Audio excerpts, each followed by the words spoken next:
নমস্কাৰ মই পৰেশ মালাকাৰে প্ৰাসংগিক প্ৰশ্নলৈ আপোনালোকক আদৰণি জনাইছোঁ।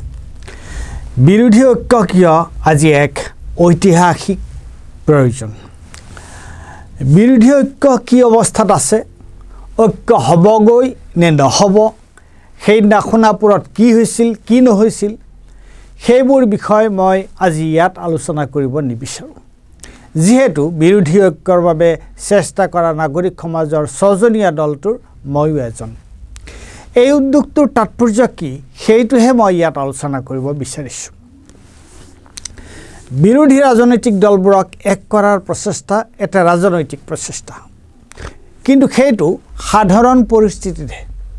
বিজেপি শাসনলৈ অহাৰ পিছত আমি এতিয়া যিটো পৰিস্থিতিৰ সন্মুখীন হৈছোঁ সেইটো এটা সাধাৰণ পৰিস্থিতি নহয়।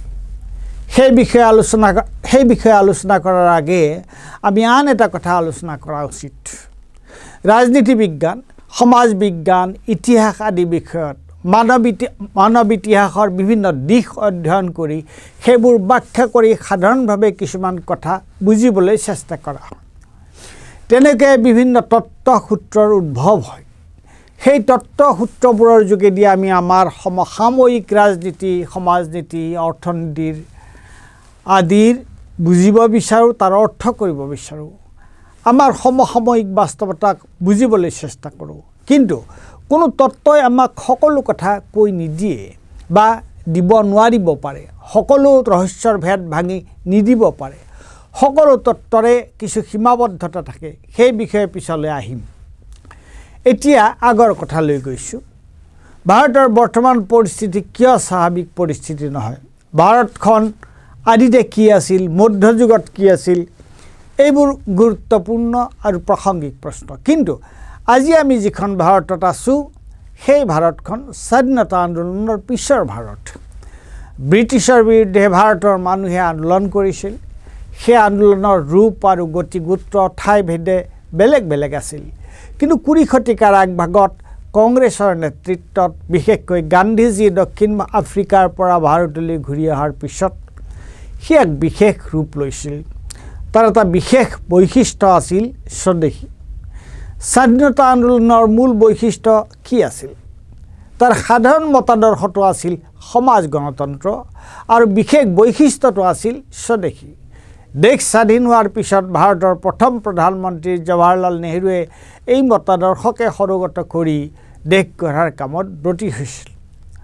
বহু দুখ ত্ৰুটি স্বত্তেও এই গণতান্ত্ৰিক ব্যৱস্থাটোকে বিশ্বই আজি আদৰি লৈছে। গণতন্ত্ৰৰ মূল বৈশিষ্ট্য কি?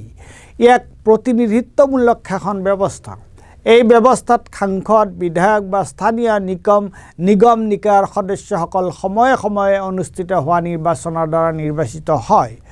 অৱশ্যে নিৰ্বাচন যিমান দূৰ সম্ভৱ নিকা আৰু স্বচ্ছ হ'ব লাগে। এনে এটা ব্যৱস্থাত গণতান্ত্ৰিক অনুষ্ঠানসমূহ স্বতন্ত্ৰ আৰু ন্যায়পালিকা চৰকাৰৰ পৰা মুক্ত। 2014 চনত বিজেপিয়ে কেন্দ্ৰত চৰকাৰ কৰাৰ আগলৈকে ভাৰতত সৰু সুৰা বিচ্যুতি বাদ দি মোটামুটি এই ব্যৱস্থাটোৱেই চলি আছিল। ইয়াৰ একমাত্ৰ ব্যতিক্ৰম আছিল 1975 চনত ইন্দিৰা গান্ধীয়ে জাৰি কৰা 21 মহীয়া জৰুৰীকালীন অৱস্থা। কিন্তু এতিয়া কি হৈছে? বিজেপিয়ে চৰকাৰ দখল কৰি দল আৰু চৰকাৰৰ মাজত কোনো পাৰ্থক্য নোহোৱা কৰিবলৈ অহৰহ চেষ্টা কৰি আছে। তেওঁলোকে সমগ্ৰ ভাৰতবৰ্ষক এটা একদলীয় ব্যৱস্থাৰ তললৈ আনিবলৈ চেষ্টা কৰিছে। তেওঁলোকে দেশৰ গণতান্ত্ৰিক অনুষ্ঠানসমূহ সম্পূৰ্ণৰূপে তেওঁলোকৰ নিয়ন্ত্ৰণলৈ আনিবলৈ চেষ্টা কৰিছে। তেওঁলোকে নানা ধৰণে ন্যায়পালিকাৰ ওপৰতো হস্তক্ষেপ কৰিবলৈ চেষ্টা কৰি আছে। মত প্ৰকাশৰ স্বাধীনতাৰ ওপৰত হস্তক্ষেপ, প্ৰচাৰ মাধ্যমৰ ওপৰত বাধা নিষেধ, সামাজিক মাধ্যমৰ নিয়ন্ত্ৰণ, চৰকাৰক সমালোচনা কৰা ব্যক্তিসকলক নিয়মিতভাৱে কৰা হাৰাশাস্তি, নাগৰিক অধিকাৰ খৰ্ব কৰা আৰু বিৰোধীক ভয় আৰু ভীতি প্ৰদৰ্শন কৰাটো ভাৰতত এতিয়া এটা তেনেই স্বাভাৱিক কথা হৈ পৰিছে। অৰ্থাৎ এটা দলৰ আধিপত্যৰ বাহিৰে আন সকলো দলৰে মুখ বন্ধ কৰি সকলো ফালৰ পৰা সমাজত এক সাগৰোদ্ধ পৰিস্থিতিৰ সৃষ্টি কৰিবলৈ বিজেপিয়ে চেষ্টা কৰি আছে। সমাজ এখনত বিভিন্ন মতাদৰ্শ আৰু বিশ্বাসৰ মানুহ থকাটো তেনেই স্বাভাৱিক। কিন্তু ভাৰতত এতিয়া মাত্ৰ এটা মতাদৰ্শই থাকিব আৰু সকলো মানুহ সেই মতাদৰ্শ মতেই চলিব লাগিব সেইটো কেনে কথা বিজেপিৰ মতে চলিলে মই দেশপ্ৰেমী আৰু বিজেপিৰ বিৰোধিতা কৰিলে মই দেশদ্ৰোহী এইটো কেনে কথা বিজেপিৰ অৰ্থনৈতিক নীতি কি দেশৰ অৰ্থনীতি তেওঁলোকৰ পছন্দৰ ব্যক্তিগত খণ্ডৰ বৃহৎ পুঁজিক গতাই দিয়া ব্যক্তিগত পুঁজিৰ লগত বিজেপিৰ সনাপুটকাৰ সম্পৰ্ক এটাই আনটোক এৰি চলিব নোৱাৰে বিজেপিক ক্ষমতাত থাকিবলৈ ব্যক্তিগত পুঁজিৰ প্ৰয়োজন ব্যক্তিগত পুঁজিৰ বিকাশ আৰু সমৃদ্ধিৰ বাবে বিজেপিৰ প্ৰয়োজন এটা সংৰক্ষণশীল মতাদৰ্শ ৰাষ্ট্ৰযন্ত্ৰ আৰু ব্যক্তিগত খণ্ডৰ পুঁজি এই তিনিটাই হৈছে বিজেপিৰ মূল বস্তু বিজেপিয়ে তেওঁলোকৰ সৰ্বাগ্ৰাসী নিয়ন্ত্ৰণ কেনেকৈ বিয়াপাৰিছে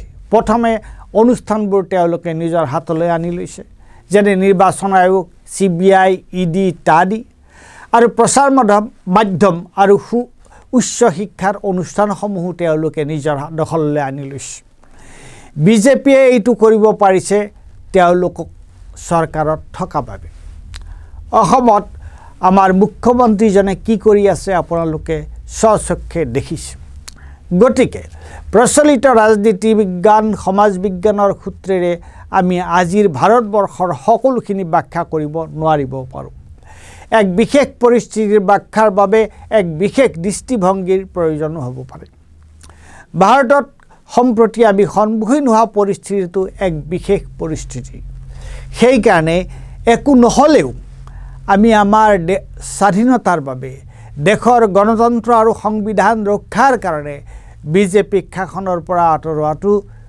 প্ৰয়োজন হৈ পৰিছে কিন্তু আমি নাগৰিকসকলেতো নিৰ্বাচন নেখালোঁ তেনেহ'লে সেই কামটো কোনে কৰিব পাৰে বিৰোধী ৰাজনৈতিক দলবোৰে বিৰোধীৰ সকলো দুখ দুৰ্বলতা থকা সত্ত্বেও সেই কাৰণেই এতিয়া তেওঁলোকেই আমাৰ একমাত্ৰ আশা ভৰসা সেইবাবেই বিৰোধী ঐক্যৰ প্ৰচেষ্টা কেৱল এটা ৰাজনৈতিক প্ৰচেষ্টা নহয় ই আমাৰ সকলোৰে স্বাধীনতা ৰক্ষাৰ প্ৰচেষ্টা ই আমাৰ সমূহীয়া অস্তিত্ব ৰক্ষাৰ প্ৰচেষ্টা সেই কাৰণেই বিৰোধীক শক্তিশালী কৰাটো এই মুহূৰ্তত আমাৰ আটাইতকৈ ডাঙৰ কৰ্তব্য এক ঐতিহাসিক দায়িত্ব বিৰোধী একগোট নহ'লে অসমত বিজেপিক পৰাভূত কৰাটো অসম্ভৱ এই সাধাৰণ কথাটো বুজিবলৈ আমি পণ্ডিত হোৱাৰ প্ৰয়োজন নাই আমাক সামান্য সততা আৰু দায়বদ্ধতাৰহে প্ৰয়োজন যিসকল লেখক বুদ্ধিজীৱী সাংবাদিকে সাহসেৰে বিৰোধী ঐক্যৰ সপক্ষে অৱস্থান লৈছে তেওঁলোকে সেই তাৰণতে তাৰ সপক্ষে ওলাই আহিছে যিসকলে নানা চল চক্ৰান্ত কৰি ইটো সিটো অজুহাতত তাৰ বিৰোধিতা কৰিছে তেওঁলোক হৈছে অতি ধুৰন্ধৰ তেওঁলোকে বিৰোধী ঐক্য নিবিচাৰে মানে তেওঁলোকে বিজেপিক বিচাৰে স্থিতাৱস্থা বহাল থকাটো বিচাৰে ধন্যবাদ